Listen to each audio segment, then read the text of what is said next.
Hello students, welcome to class in Python programming.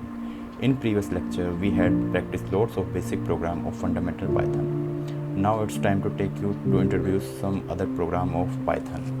चलिए शुरुआत करते हैं। लास्ट क्लास में हमने पढ़े थे कुछ प्रोग्राम, होप आपको वो समझ आ चुके होंगे, आपने प्रैक्टिस भी किए होंगे। चलिए अब थोड़ा सा और आगे बढ़ते हैं प्रोग्राम्स के लिए। तो सबसे पहले हम अपने आईडी को ओपन करेंगे। आपको पता है कैसे करना है। स्टार्ट में आप गए, स्टार्ट में जाने के बाद ये वाला इंटरफेस कुछ आपके सामने ओपन हो जाएगा। क्लियर। ये ओपन होने के बाद आपको क्या करना है, जुपिटर नोटबुक के पास जाना है। जुपिटर नोटबुक का आपको टैब दिख रहा है, यहाँ पर आप जैसे लॉन्च करोगे, लॉन्च करते ही आपकी स्क्रीन एक ब्राउज़र पर ओपन हो जाएगी। यानी ब्राउज़र में आपको सबसे पहले ये वाला इंटरफेस मिलेगा। ये वाला आपका जुपिटर का इंटरफेस है। यहाँ पर करने के बाद आप जैसे ही न्यू पर जाओगे, पाइथन 3 यानी जिस भी फोल्डर में आप बनाओगे वहाँ पर आपकी एक फ़ाइल क्रिएट होनी शुरू हो जाएगी। वहाँ से आप प्रोग्रामिंग करना स्टार्ट कर सकते हो।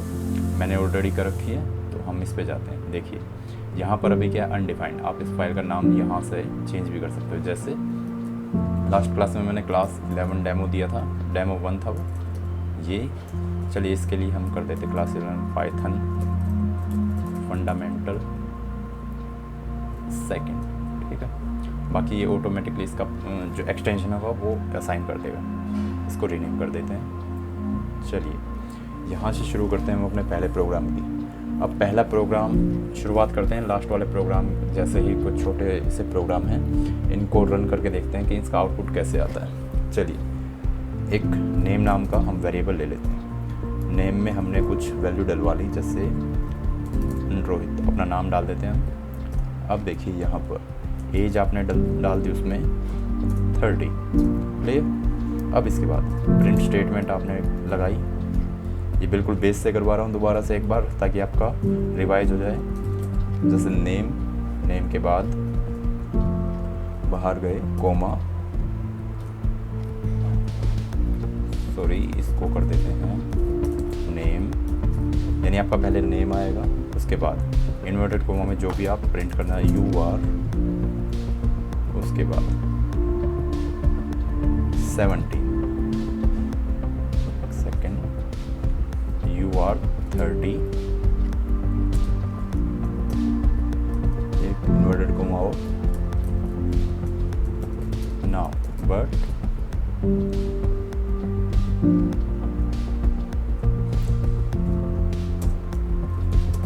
You will be.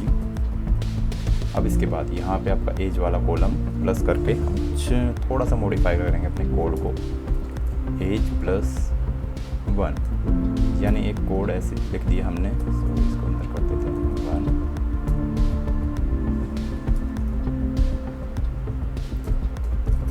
Next year.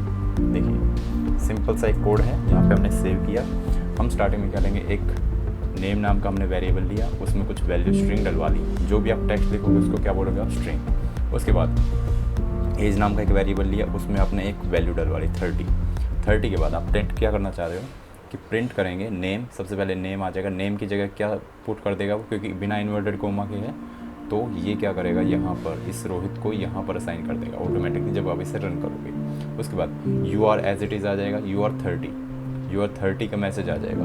30 को भी हम, चलिए 30 को एज इट इज़ रख दें क्योंकि वैल्यू है एक तरह की। Now but you will be, अब एज में +1 कर देगा ये वाला। इसको हम रन करके देखते हैं। देखिए सिंपल मैसेज क्या आया, Rohit UR 30 now but you will be 31 next year, यानी अगले साल आप 31 ईयर पे। तो इस तरह की स्टेटमेंट भी आप, अब देखिए 31 आपने किया नहीं था, लेकिन आपने एक ऑपरेटर के थ्रू इसको इंक्रीज़ कर दिया, ठीक है। तो ऐसे आप भी अपने प्रोग्राम में बना सकते हो। चलिए एक दूसरा काम करते हैं, एक दूसरा प्रोग्राम लेते हैं। हम 2 वेरिएबल लेते हैं।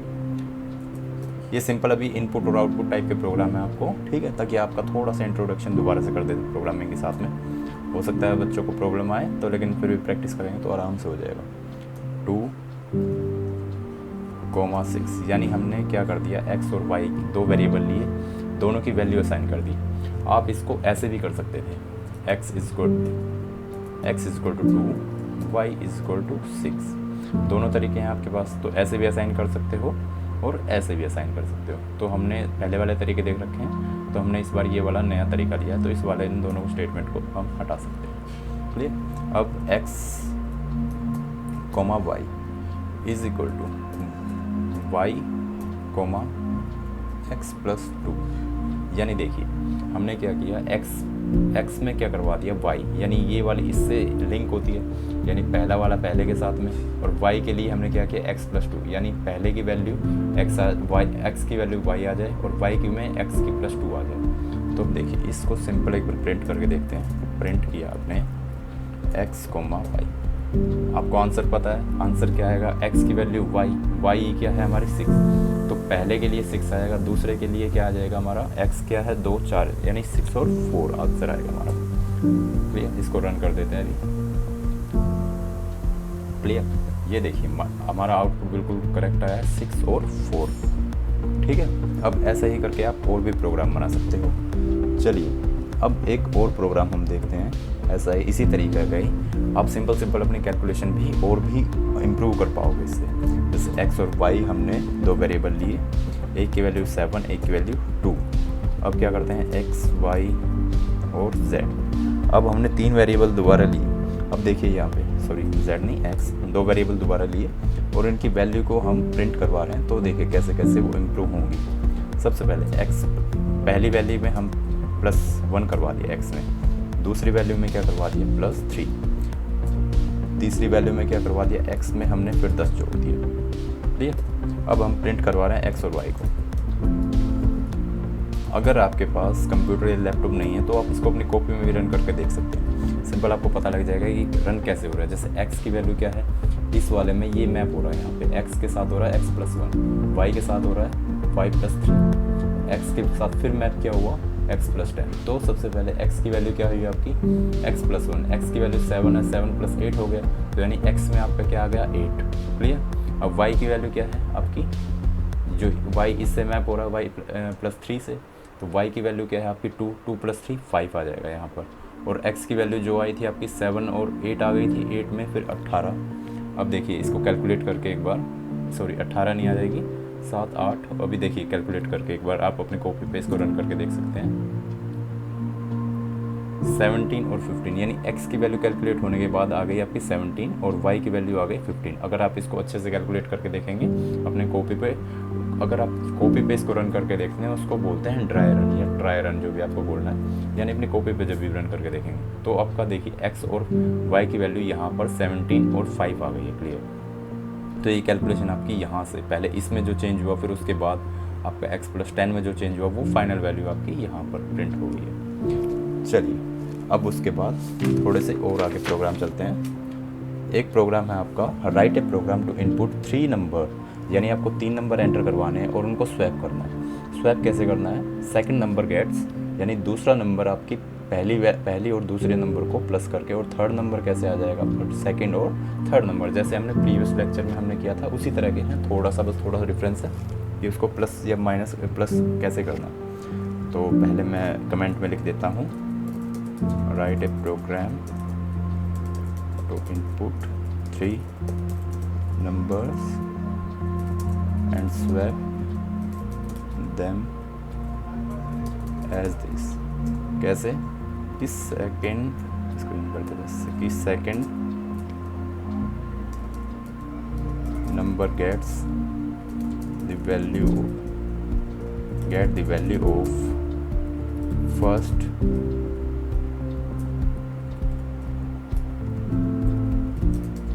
and second and third number gets the value of second and third। Clear. तो एक तरह का कमेंट आ गया, इसको आप मल्टीलाइन कमेंट में लिख सकते हो, आप लिखना चाहो तो। चलिए हम इसको कर ही देते हैं मल्टीलाइन कमेंट में। अब मल्टीलाइन कमेंट के लिए आपको पता ही है,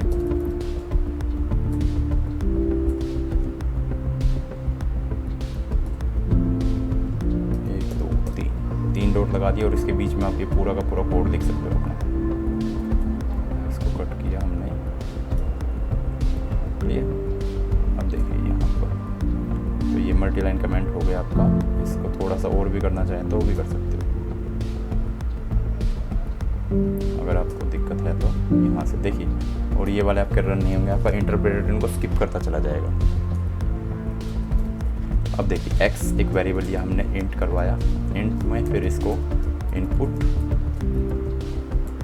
एंटर नंबर 1, पहला नंबर एंटर करवाया हमने, y equal to int input. अब देखिए सेकंड नंबर हमने एंटर करवाया, नंबर 2, ऐसे ही करके आप थर्ड नंबर पे एंटर करवा दोगे, इंट इनपुट एंटर नंबर 3। अब देखिए आपने एक एक करके 3 नंबर इतनी कोडिंग से आपका क्या हो जाएगा, देखिए 3 लाइन की कोडिंग से आपके नंबर खाली एंटर हो जाएंगे। अब सबसे पहले क्या करना, आपको ओरिजिनल नंबर को प्रिंट कर दो, print original numbers. Original number आपने प्रिंट कर दिए, और ओरिजिनल नंबर के बाद आप क्या लिखोगे, x, y, z। आपको कोडिंग में एक चीज़ का याद रखना है कि आपके छोटे छोटे ये जितने भी है ना कोमा लगे हुए हैं, ये इन्वर्टेड कोमा, इनको बोलते हैं टोकन्स, ठीक है। इनका पंक्चुएटर, इनको आपको बड़े ध्यान से यूज़ करना है। एक भी छोटी सी गलती होने पे आपके एरर भी आ सकता है, तो इनको आप बड़े ध्यान से प्रैक्टिस से सीख जाओगे करते करते। अब देखिए हम क्या करते हैं, अब इसको नीचे कर देता हूँ ताकि आपको प्रॉपर दिखाई दे। एक्स वाई जेड में आपको क्या वैल्यू चेंज करनी है कि एक्स की तो वैल्यू आपकी सेम रहे, लेकिन दूसरे में क्या आ जाए, एक्स प्लस वाई, यानी सेकंड वाले में वाई, ये मैंने क्या लिखा था यहाँ पर कि आपका सेकंड नंबर क्या हो जाए, पहले और दूसरे का सम, दोनों को वैल्यू को दोनों को सम करके जो वैल्यू आ जाएगी, सॉरी मैंने यहाँ पे सम लिखना भूल गया, तो इसको कर देते हैं अभी चेंज, तो यानी दोनों का सम लिख के, वरना तो बच्चे कंफ्यूज हो जाएंगे इसमें। यहाँ पे इन दोनों का सम आ जाएगा, क्लियर। अब लास्ट वाले स्टेटमेंट में क्या आएगा आपका y प्लस जेड, क्लियर। अब इसके बाद इन नंबरों को आप सिंपल प्रिंट कर सकते हो, जैसे आपने प्रिंट किया आफ्टर स्वैपिंग, यानी स्वैपिंग के बाद आपका रिजल्ट क्या आएगा। तो रिजल्ट देखिए आपने x y और z जैसे ही आप प्रिंट कर दोगे तो, और इसको रन करके देखोगे। अब देखिए हम कोई सिंपल छोटा सा नंबर ले लेते हैं ताकि आपको कैलकुलेट करने में इजी हो। जैसे मैंने पहला नंबर एक सेकेंड इसको कर देते हैं, दोबारा रन करते हैं।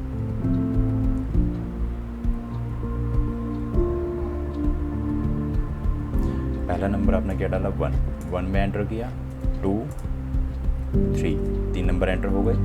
देखिए 3 नंबर एंटर होने का 1 2 3 वैल्यू है, पहला नंबर एज इट इज, दूसरे में किसका आया, पहला और दूसरे का, यानी 1 और 2 का सम किस में आ गया, इसमें आ गया। थर्ड में किसका सम आ गया, सेकंड और थर्ड वाले का सम। तो आपका प्रोग्राम मतलब प्रॉपर रन कर रहा है पूरी अच्छे तरीके से।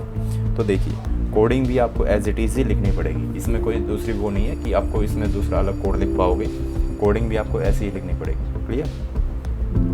चलिए अब एक प्रोग्राम और करते हैं, कुछ थोड़े से ट्रिकी, यानी जिनके आउटपुट निकाल पाए हैं। सबसे पहले आपको बताना है, जैसे ही मैं प्रोग्राम लिखूं आपको अपने कॉपी में ही लिख लेना है वीडियो पॉज करके कि उसका आउटपुट क्या आ सकता है। देखिए सबसे पहले एक नंबर लिया हमने, num1 इक्वल टू एक वैल्यू नंबर उसमें डलवा दी 4।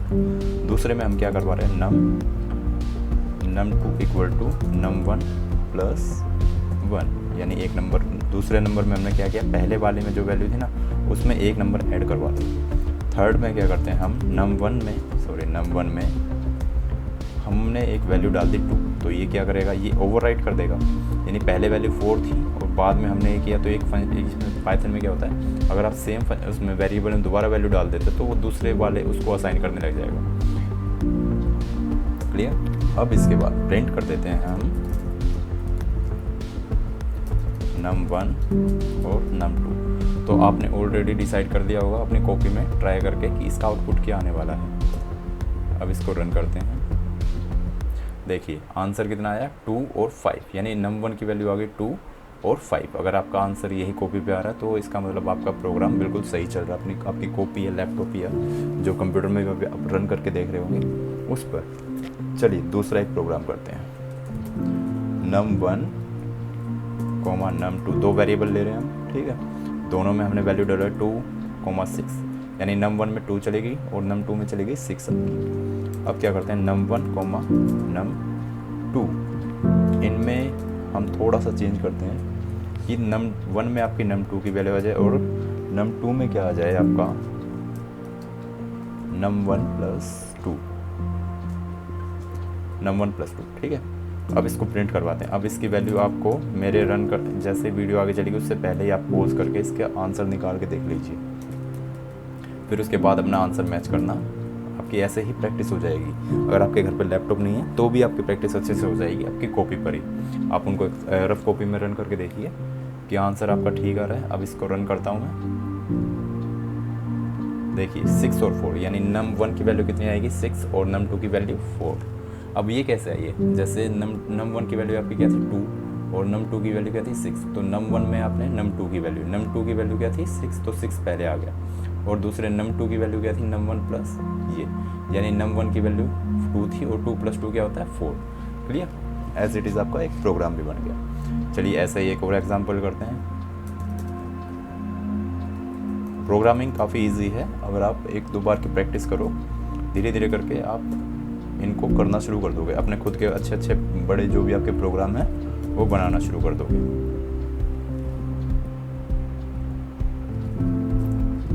अब देखिए यहाँ पर num1 num3 +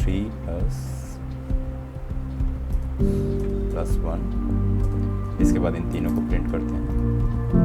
सबसे पहले जो भी मैं प्रोग्राम लिखूँ उनको वो समझ में भी आना चाहिए आपको। num2, इसका इन्वर्टेड कोमा अपने को हटाना पड़ेगा, इन्वर्टेड कोमा की ज़रूरत नहीं है। अब देखिए आपने क्या 2 वेरिएबल लिए स्टार्टिंग में num1 और num2, जिसमें वैल्यू डलवा लिया आपने 2 और 3। उसके बाद एक num3 नाम का वेरिएबल लिया। num3 में आपने क्या डलवाया, आपने num3 में num1 की वैल्यू एंटर करवा दी और num2 में क्या डलवाया, num3 में जो वैल्यू थी उसमें 1 प्लस कर दिया। ठीक है, अपनी कॉपी पे रन कीजिए कितनी वैल्यू इनकी हो जाएगी। तब तक हम इसको रन करते हैं। अब देखिए, अब यहाँ पे क्या आया, इसका एरर क्यों आया, क्योंकि हमने वैल्यू यहाँ पर वैल्यू एंटर ज़रूर करवा दी, लेकिन हमने num3 को यहाँ पर पहले इनिशलाइज ही नहीं किया, यानी यहाँ पर हमने इसको डिफ़ाइन ही नहीं किया। जो नेम num3 है, अगर हम यहाँ पर इसको डिफ़ाइन कर देते, सपोज हम कर देते num3 और यहाँ पर कॉमा लगा के एक वैल्यू और डाल देते, तब ये प्रॉपर रन हो जाता।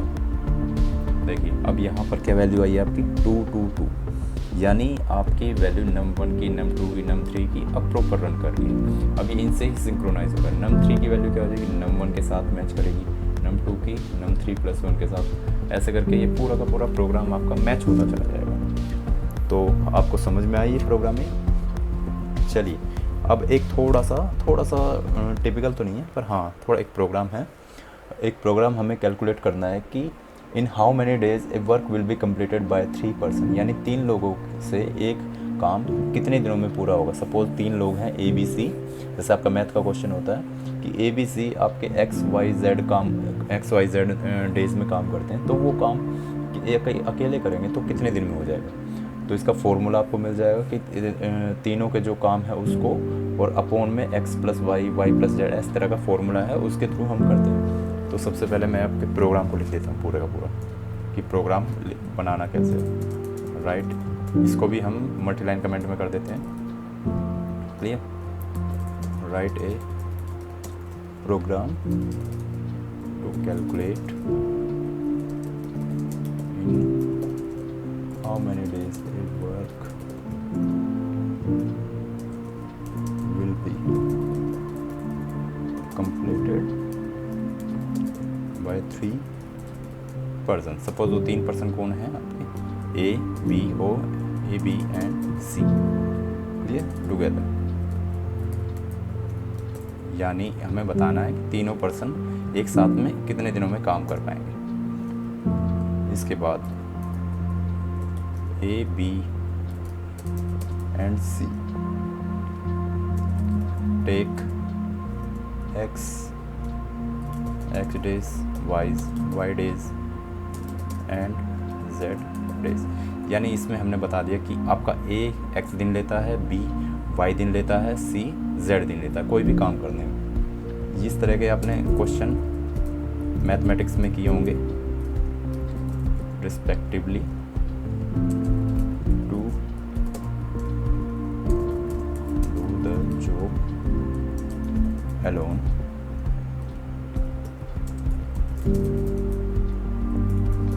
the formula to calculate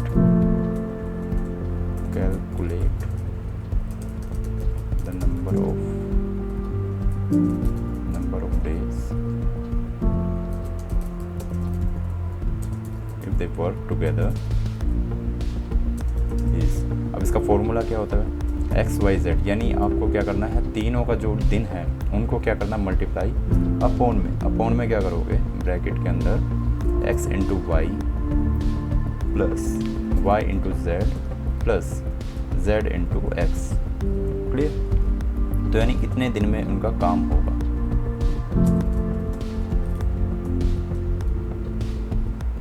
second days, ये पूरा का पूरा आपका प्रोग्राम का नाम इसलिए रहा ताकि आपको दिक्कत ना हो।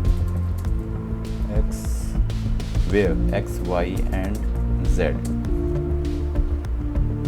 are given as input to the program। अब हमें क्या करना है, अपने प्रोग्राम में x, y और z की वैल्यू देनी पड़ेगी कि वो कितने कितने दिन में काम करते हैं। तो उसके अकॉर्डिंग हम अपना फॉर्मूला एस्टेब्लिश कर सकते हैं। तो देखिए कैसे करते हैं। सबसे पहले हम x लेंगे, x में हमने वैल्यू एंटर करवाई इंट इनपुट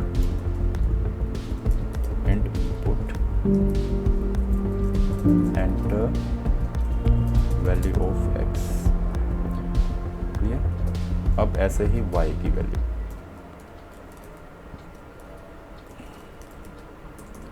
इसमें भी इनपुट करवा दिया।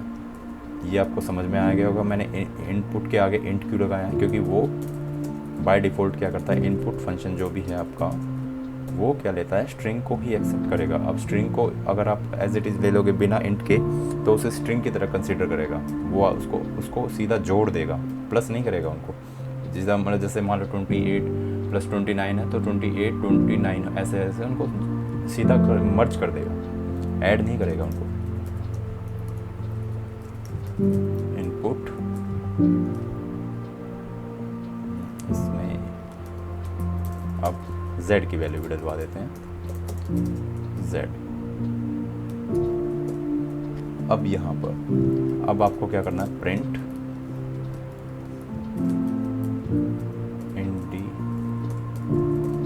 Individually a, b and c take days respectively। यानी हम इनके अभी खाली मैसेज प्रिंट कर देंगे कि वो इतने इतने दिन अकेले अकेले उसमें लेते हैं कि एक काम पूरे काम करने में a x दिन लेता है, b y दिन लेता है और c z दिन लेता है respectively as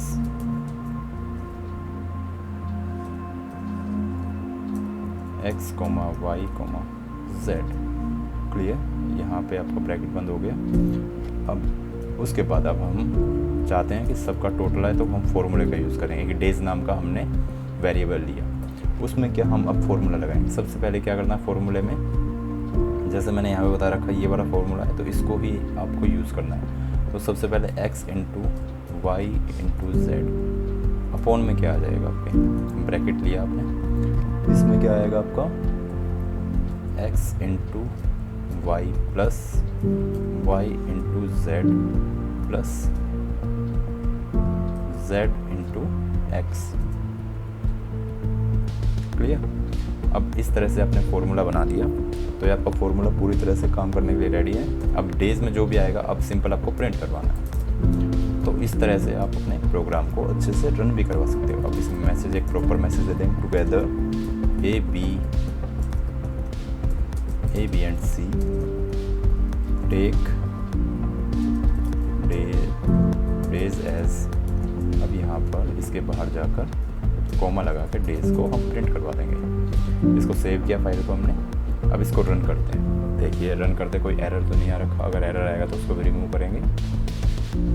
चलिए कोई भी एरर नहीं है तो अब आपको वैल्यू डालनी है। तो हम x में क्या वैल्यू डलवाएंगे कि a अकेला पूरे काम को कितने दिन में करता है। सपोज हमने लिख दिया कि 10 दिन में काम करता है, एंटर। और दूसरा कितने में दिन में काम करता है, 12 दिन में। अगर मान ले हम b को काम दें तो b कितने दिन में काम करेगा, 12 दिन में। अब c के लिए हमने लिख दिया 15 दिन, कि c एक काम को 15 दिन में करता है। तो जैसे ही हम एंटर करेंगे, अब इसके बाद ये बता देगा अगर तीनों मिलके उसी काम को यानी सेम काम को करें तो कितने दिन में करेगा। तो एंटर करते हैं, देखिए तीनों मिलके यानी इंडिविजुअली इसने बता दिया कि पहला 10 दिन में, दूसरा 12 दिन में, तीसरा 15 दिन में करता है। लेकिन अगर तीनों मिलके काम करें तो तीनों मिलके कितने दिन में, 2.66 यानी करीबन 2.5 दिन में, 2.5 से थोड़ा सा ज़्यादा, इतने 2.6 डेज़ में वो कंप्लीट काम कर देंगे, जो ये तीनों इतने टाइम में काम कर देंगे। तो ये प्रोग्राम आपको अच्छे से समझ में आया होगा। चलिए इसको एक बार अच्छे से प्रैक्टिस करना, अच्छे से आपको समझ में भी आ जाएगा। अब एक दूसरा प्रोग्राम करते हैं। इस प्रोग्राम में क्या करना है, आपको 2 नंबर देने हैं और परफॉर्म करने हैं सारे अर्थमेटिक ऑपरेशन। अर्थमेटिक ऑपरेशन का मतलब आपको पता है, प्लस, माइनस, मल्टीप्लिकेशन और डिवीज़न, या एक है मॉड्यूलस, उसके बारे में भी एक्सप्लेन करेंगे आपको। क्लियर। तो सबसे पहले हम क्या लिख देते हैं, प्रोग्राम का नाम, write a program, enter to integer. ये जो नंबर होते हैं इन्हीं को हम इंटीजर बोलते हैं प्रोग्रामिंग में। And perform all arithmetic operations on them. Clear. तो ये आपका कमेंट आ गया, ये वाला इंटरप्रेटर रीड नहीं करेगा, ये मैंने काफ़ी बार बता भी दिया। होप अब आपको याद भी हो गई होगी ये छोटी छोटी बातें, क्योंकि आपकी प्रोग्रामिंग में यही चीज़ें मैटर करती हैं, आप उसमें कितना आपका बेस स्ट्रॉन्ग रहता है। तो ये सारा अभी मैं इतना टाइम इसीलिए लगा रहा हूँ छोटी छोटी चीज़ों में, ताकि आपका बेस स्ट्रॉन्ग हो सके। तो सबसे पहले x is equal to int, हम इंट ले लेते हैं, फिर इनपुट करवाया हमने, यूज़र से इनपुट करवा दिया। सबसे पहले पहला नंबर, एंटर फर्स्ट नंबर, पहला नंबर हमने एंटर करवाया। अब ये स्टेटमेंट एज इट इज़ आपकी प्रिंट होती है आपकी जब आउटपुट स्क्रीन आती है, तो आपको ये चीज़ें भी ध्यान देनी है। अब एक y करवाया आपने, int input, enter second number, हमने दूसरा नंबर भी एंटर करवा दिया। यानी इतने स्टेटमेंट से क्या हो जाता है, आपका दूसरा नंबर एंटर हो सकता है। अब क्या करना है, आपको ऑपरेशन परफॉर्म करने हैं। ऑपरेशन परफॉर्म कैसे कैसे होंगे वो देखिए। अब सबसे पहले आपने क्या करवाना है, सम करवाना है। तो अगर आपको सम करवाना है तो एक सम नाम का फोल्डर ले लिया, आप किसी भी तरह आप x, y, z, ABC जो भी आपका मन करे, लेकिन हमेशा कोई भी वेरिएबल ऐसा लो जो आपको मीनिंगफुल रहे, यानी जिसको आप, अगर सपोज आप बड़ा प्रोग्राम बना रहे हो तो वहाँ पर आपको मीनिंगफुल आइडेंटिफायर लेने ही ज़रूरी होने चाहिए, ताकि आपको बाद में दिक्कत ना हो बड़े प्रोग्राम में। तो सम इक्वल टू क्या आ जाएगा आपका x प्लस वाई। क्लियर। एक दूसरा ले लेते हैं सब्ट्रैक्ट। सब्ट्रैक्ट के लिए मैंने सब ले लिया, इसके लिए क्या कर दिया x माइनस वाई। क्लियर। अब एक ले लेते हैं मल्टीप्लिकेशन के लिए, MUL x इंटू वाई। अब ऐसे ही आप डिवीज़न के लिए DI भी ले लिया आपने, डिवीज़न के लिए x डिवाइड बाय वाई, यानी ये ऑपरेटर यूज़ कर लें। और एक ले लेते हैं आप उसके लिए जो होता है आपका मॉड्यूलस। मॉड्यूलस क्या करता है आपका, अगर आपको रिमाइंडर निकालना हो अपने डिवीज़न में से, तो उसके लिए x, तो एक मोड नाम से ले लेते हैं डिवीज़न। मॉडल से बोलते हैं कंप्यूटर में, जब आप परसेंटेज यूज़ करते हैं, परसेंटेज उसका एक ऑपरेटर होता है जो मॉड्यूलस निकालने के काम आता है। अब देखिए करके बताऊँ आपको कैसे करते हैं, x%y। तो सपोज़ आपको x y से डिवाइड कर रहे हो, तो इसमें तो आपका क्या क्वोशंट निकाल देगा, यहाँ पर आपका रिमाइंडर निकालने के लिए होता है। क्लियर। तो अब हम इनको प्रिंट भी करते हैं। प्रिंट सबसे पहले नंबर बता देगा कौन कौन से हैं ये नंबर आर, कोमा नंबर कौन से x, y, यानी दोनों नंबरों को बता देगा ये क्या होता है, कौन कौन से नंबर हैं अपने जो एंटर करवाए हैं। फिर प्रिंट करते हैं सबसे पहले सम को। तो डायरेक्ट आप सम भी लिख सकते हो, लेकिन एक प्रॉपर मैसेज के साथ लिखोगे तो काफ़ी अच्छा लगेगा इसमें। तो सम कोमा लगा के SUM, फिर आपने प्रिंट किया सब्ट्रैक्शन। तो सब्ट्रैक्शन में क्या आ जाएगा आपका SUB, जो आपको प्रिंट करना है। ऐसे ही आप मल्टीप्लिकेशन को भी प्रिंट करोगे। तो यहाँ पर आप मल्टीप्लिकेशन आपने जैसे लिखा MUL, फिर आपने डिवीज़न लिखा आपने, फिर इसके बाद आपने DIV जैसे लिखोगे। तो यहाँ पे डिवीज़न में आपको क्वोशंट आता है। जैसे आप दो नंबरों को डिवाइड करते हो तो उसमें 3 पार्ट आते हैं आपके, 2 पार्ट आते हैं, रिमाइंडर, क्वोशंट, ठीक है। तो अब रिमाइंडर आपको निकालना है तो आप MOD का यूज़, यानी जो परसेंटेज है इस साइन का आप इस ऑपरेटर का आप यूज़ कर पाओगे यहाँ पर। रिमाइंडर, क्लियर, रिमाइंडर यहाँ पे आएगा आपका। अब इसके बाद इसको बोलते हैं, इसको हमने मोड वेरिएबल में लिया था, इसको सेव किया हमने, क्लियर। अब इसको जैसे ही हम रन करेंगे देखिए आपका प्रॉपरली वर्क करेगा। हम 2 नंबर एंटर करवाएंगे इसमें। देखिए सबसे पहले सपोज मैंने 20 एंटर करवा दिया, 20, दूसरा नंबर 5। अब देखिए अलग अलग सबके आंसर आपको मिलते चले जाएंगे। देखिए यहाँ पर आपके आउटपुट में क्या क्या है। पहला नंबर आपने 20 एंटर करवाया, दूसरा 5। पहले इसने नंबर बता दिए कि कौन कौन से नंबर आपने एंटर करवाया, 20 और 5। सम दोनों का कितना होगा, 25। आपका सब्ट्रैक्शन यानी 20 में से 5 गए तो कितना बचा आपका 15। मल्टीप्लिकेशन क्या हो गया, यानी 20 को आप 5 से करोगे तो 100। डिवीज़न क्या हो गया आपका 4, यानी आपका क्वोशंट कितना आ गया। और रिमाइंडर यानी मॉडुलस कितना आ गया आपका। ऐसे आप प्रोग्रामिंग में देखो तो रिमाइंडर को हम बोलते हैं मॉडुलस। ये वाला इंपॉर्टेंट क्वेश्चन भी आपके एग्जाम में भी आ सकता है कि आपको अगर रिमाइंडर निकालना है तो उसके लिए आपको क्या यूज़ करना पड़ेगा। चलिए अब बात करते हैं नेक्स्ट प्रोग्राम की। नेक्स्ट प्रोग्राम में हमें बनाना है, स्वैप करना है 2 नंबरों को एक थर्ड वेरिएबल लेकर, यानी यूजिंग थर्ड वेरिएबल आप कैसे उसको स्वैप कर पाओगे। देखिए लास्ट क्लास में हमने पढ़ा था स्वैप कैसे करते हैं। तो आपके पाइथन की जो फंक्शनलिटी दे रखी है उसके हिसाब से हमने सिंपल प्रोग्राम को स्वैप करने का वैसे तो पता ही है, लेकिन फिर भी एक दूसरे तरीके से भी करते हैं कि हम थर्ड वेरिएबल के थ्रू हम कैसे स्वैप कर सकते हैं। तो program to swap 2 numbers using third variable. अब ये जो चीज़ें आपको वेरिएबल हो गया, ये चीज़ें आपको पता होनी चाहिए। होता क्या वेरिएबल मैंने बता भी रखा, दोबारा बता देते हैं। एक आपका नेम स्टोरेज लोकेशन होता है, यानी जो वैल्यू को स्टोर करके रखता है, जिसका आप यूज़ कर पाते हो थ्रू आउट आपके प्रोग्राम में। जब तक आपका प्रोग्राम रन करेगा वो वेरिएबल एग्जिस्ट करेंगे वहाँ पर। जैसे एक एक्स नाम का हमने लिया, int input enter value of 1, यानी पहली वैल्यू आपने एंटर करवा दी यहाँ पर।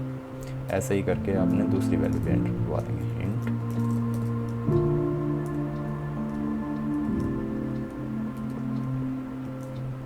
अब इसके अंदर एंटर वैल्यू ऑफ सेकंड, यानी यहाँ पे सेकंड वैल्यू आपकी एंटर हो गई। ऐसे ही आप इसको सबसे पहले आपने यूज़ क्या करना है थर्ड वेरिएबल के थ्रू।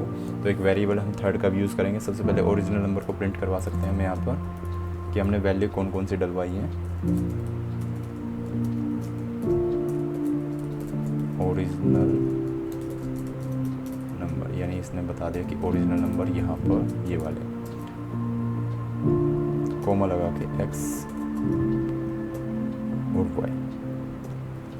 अब एक वेरिएबल लिया हमने टी में क्या किया, सबसे पहले x की जो वैल्यू थी टी में डलवा दी।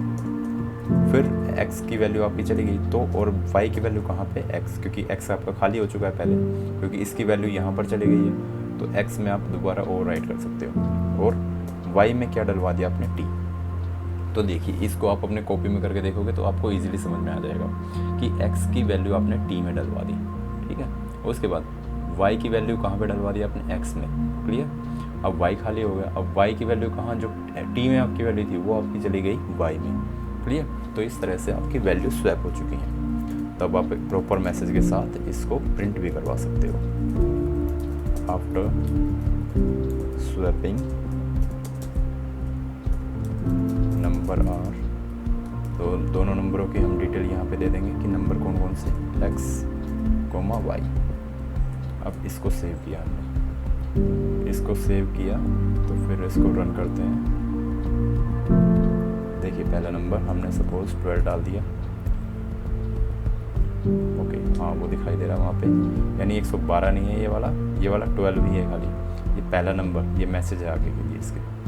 दूसरा नंबर 32 डाल दिया। क्लियर? तो इसने बताया पहला नंबर, ओरिजिनल नंबर कौन कौन से हैं आपके, 12 और ये 32, यानी ये दोनों नंबर आपके प्रिंट हो गए। और भी देखिए इनकी वैल्यू जो स्वैपिंग के बाद आई, पहले पे कौन प्रिंट कर रहा है 32, दूसरे पे 12, यानी स्वैपिंग के बाद इनको दिखा रहा है। क्लियर? अब चलिए नेक्स्ट प्रोग्राम करते हैं। इन प्रोग्राम जो भी करवा रहा हूँ इनको आप अच्छे से प्रैक्टिस करना, आपको काफ़ी अच्छा इसमें अब रिव्यू मिल जाएंगे, अच्छे इनको समझने में आसानी हो जाएगी जैसे जैसे प्रैक्टिस करोगे। चलिए एक प्रोग्राम करते हैं हम एवरेज निकालने का। 3 नंबर एंटर करवाएंगे, उनकी एवरेज भी निकालेंगे।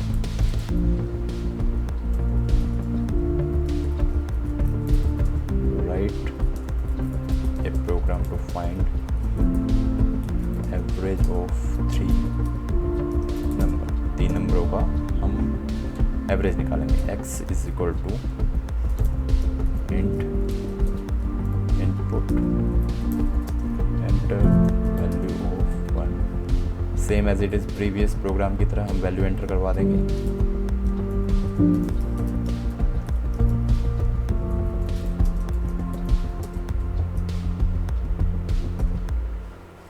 तीन नंबर ले लिए हमने x, y, z, इनमें वैल्यू एंटर करवा दी।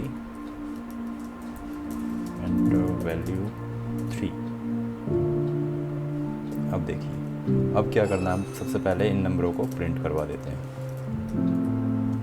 प्रिंट करवाए हमने नंबर, तीनों नंबरों को प्रिंट कर देते हैं।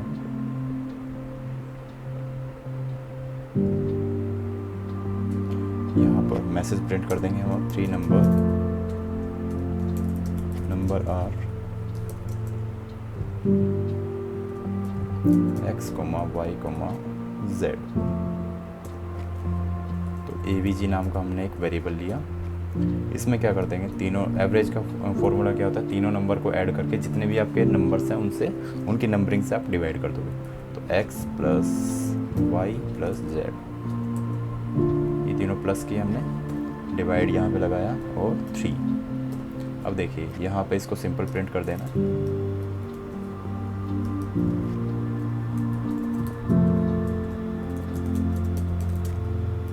एवरेज नंबर इज, एक मैसेज के साथ आप प्रिंट कर सकते हो यहाँ पे AVG करके। अब देखिए इसको रन करते हैं। पहला नंबर डाला हमने 10, 20, 30। देखिए 3 नंबर हमने डाले 10, 20 और 30, तीनों का ऐड कितना किया तो 60 बाय 3 कितना आ गया आपका 20। तो ये प्रॉपर मैसेज के साथ आपका प्रिंट हो रहा है। क्लियर?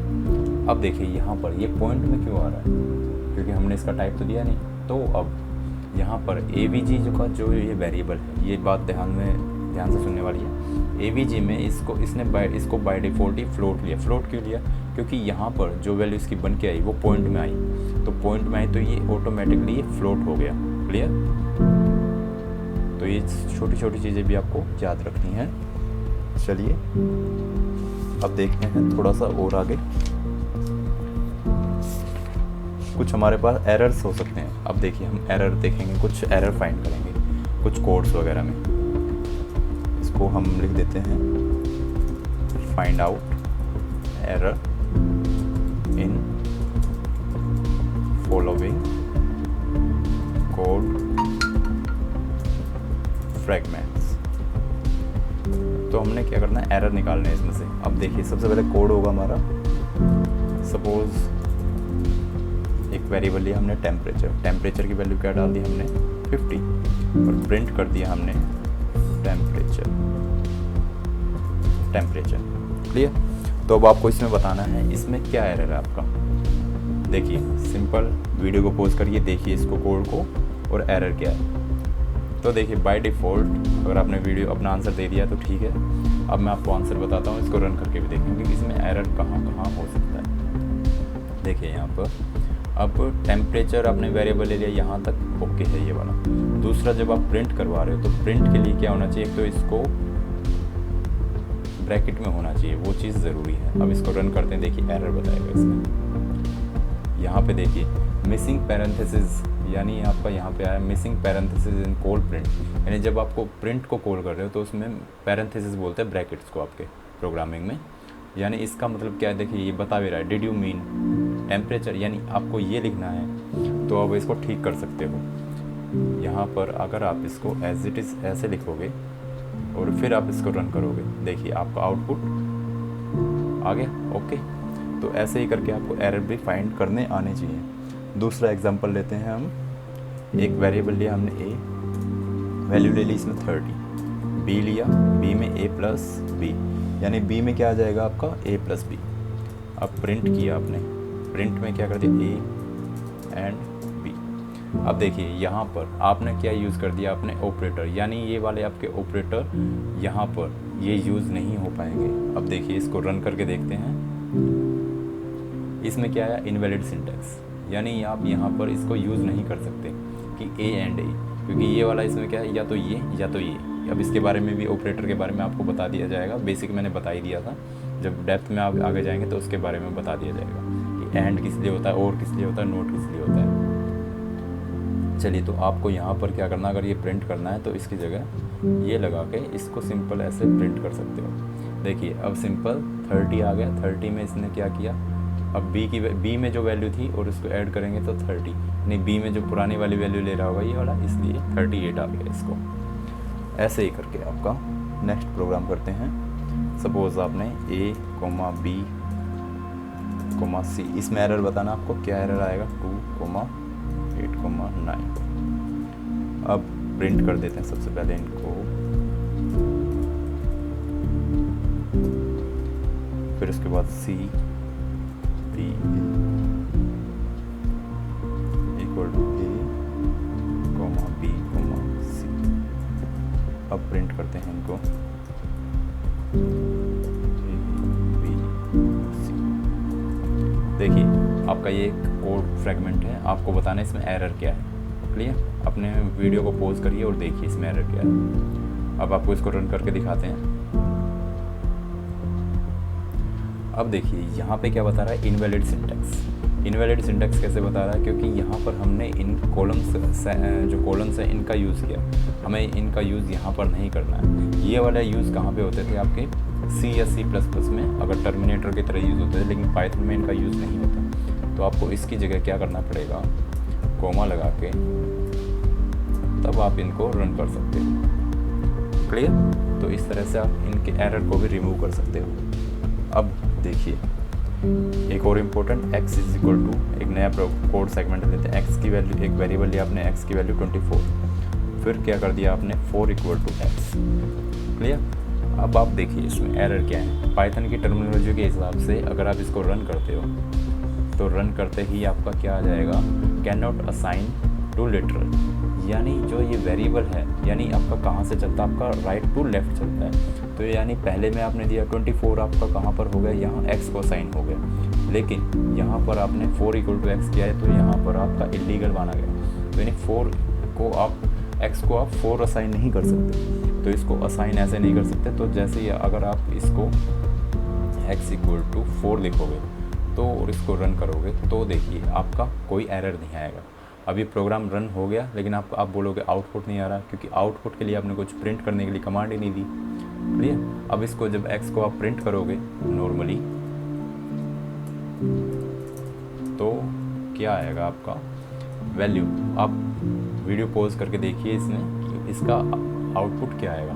तो जैसे इसका रन करोगे तो इसका आउटपुट 4 आएगा, क्योंकि आपकी वैल्यू ओवरराइट हो चुकी है वहाँ पर।